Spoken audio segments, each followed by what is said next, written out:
Hello everyone, আসসালামু আলাইকুম and welcome to my video. তো আজকে আমরা শিখবো ইংলিশ বলার খুব সহজ পদ্ধতি, এমন কিছু টপ 5 ট্রিক্স। তো যারা এখনো ভিডিওটিতে লাইক এবং সাবস্ক্রাইব করেনি, সাবস্ক্রাইব করে দিবেন। তো চলুন ভিডিওটি শুরু করা। তো আমাদের এক নাম্বার টিপসটা হচ্ছে যে প্র্যাকটিস স্পিকিং এভরিডে। আমাদের প্রতিদিন ইংরেজিতে কথা বলতে হবে এবং তার সম্পর্কে অনুশীলন করতে হবে। Talk about your day, describe things around you or tell short stories in English. আপনার দিনের কথা বলুন, আপনার চারপাশের জিনিসগুলো বর্ণনা করুন বা ইংরেজিতে ছোট গল্প বলুন। আপনি যদি ভালো বা নর্মাল যদি ইংলিশ পারেন তাহলে আপনি হয়তো সেন্টেন্স বানাতে পারবেন। সেই সেন্টেন্স বানিয়ে আপনি একটা ছোট ধরনের একটা সামারি বানিয়ে নিজে নিজেই প্র্যাকটিস করতে পারেন। তো আমাদের দ্বিতীয় নাম্বার টিপসটা হচ্ছে লার্ন প্যাসেজ, নট জাস্ট ওয়ার্ডস। শব্দ নয়, বাক্যাংশ শিখুন। আপনার শব্দ শেখাটা অত একটা গুরুত্বপূর্ণ নয়, বাট শব্দ অনেক ক্ষেত্রে ব্যবহৃত হয়। তো এখন আমাদের দোনোটাই শিখতে হবে, শব্দকেও শিখতে হবে, বাট আমাদের শিখতে হবে মেইনলি সেন্টেন্স কিভাবে গঠিত হয়। তো আমাদের সেন্টেন্স শিখতে হবে। তারপর বলছি আমরা speaking is faster when you know readymade passage. Readymade passage জানলে কথা বলা দ্রুত হয়।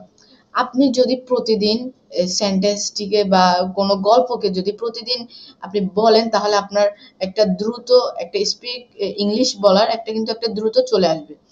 তো এই জন্য আমাদেরকে প্রতিদিন অনুশীলন করতে হবে। তো আমাদের 3 নাম্বার টিপস হচ্ছে listen and copy native speakers. স্থানীয় স্পিকার শুনুন এবং নকল করুন।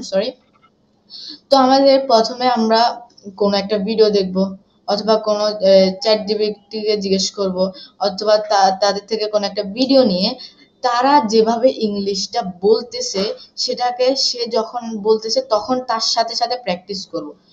তার সেন্টেন্সটা কিভাবে বলতেছে সেটাকে আমাদের অনুকরণ করতে হবে। ঠিক আছে? তো আমাদের 4 নাম্বার টিপসটা হচ্ছে ডোন্ট ফিয়ার মিস্টেকস। ভুলের ক্ষেত্রে ভয় পেও না। তুমি যদি কোনো সেন্টেন্স বলো, প্রথম প্রথম তোমাদের অনেক ভুল হতে পারে। তো সে ভুলটাকে বুঝবে কিভাবে? যদি না বুঝো চ্যাট জিপিটি থেকে জিজ্ঞেস করতে পারো, অথবা যদি বুঝো যে হচ্ছে না তাহলে সে সেন্টেন্সটা কিভাবে হবে সে সম্পর্কে কিছু ভিডিও দেখতে পারো, করতে পারো। এইভাবে কিন্তু আমাদের ভুলের যখন হবে তখন কিন্তু ভয় পাওয়া যাবে না। ভুল করতে করতে আমাদের ইংলিশটা বলা দ্রুত হয়ে যাবে। Speaking the wrong is better then staying silent. ভুল বলা চুপ থাকা থেকে ভালো।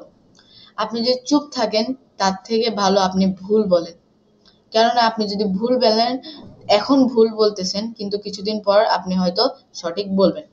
তো আমাদের 5 নাম্বার হচ্ছে যে ask and answer in English. ইংরেজিতে প্রশ্ন ও উত্তর করুন। ইংরেজিতে আপনি কিছু ছোটখাটো প্রশ্ন করতে পারেন, অথবা আপনি যদি জানেন তাহলে বড় কোনো প্রশ্ন করতে পারেন, অথবা আপনি যে প্রশ্নটাই করছেন সেই আনসারটাকে আপনি একটু সামারি আকারে বলতে পারেন, তাহলে আপনার ইংলিশটা আর একটু বেটার হবে। ঠিক আছে? তো এরপর বলছে whenever you learn a new question you can just practice answering it. যখনই আপনি একটি নতুন প্রশ্ন শিখুন আপনি শুধু তার উত্তর দেওয়ার অনুশীলন করতে পারেন। আপনি যখন কোনো একটা নতুন প্রশ্ন শিখছেন বা কোনো ইউটিউব থেকে বা কোনো এআই থেকে শিখছেন একটা প্রশ্ন যেটা কিভাবে বলছে, আপনার সেটা থেকে ফোকাস দিতে হবে যে আপনি আনসারটা কিভাবে দিতেছেন।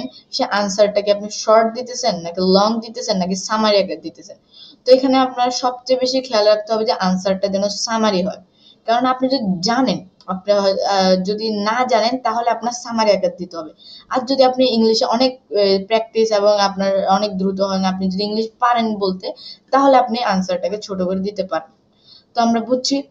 তো আমাদের আজকের টিপস 5 এর ভিডিওটা ছিল এতটুকু পর্যন্তই। যারা ভিডিওটিতে এখনো সাবস্ক্রাইব করেনি, সাবস্ক্রাইব করে দিবেন। তো ভিডিওটা ছিল এতটুকু পর্যন্তই। Good bye.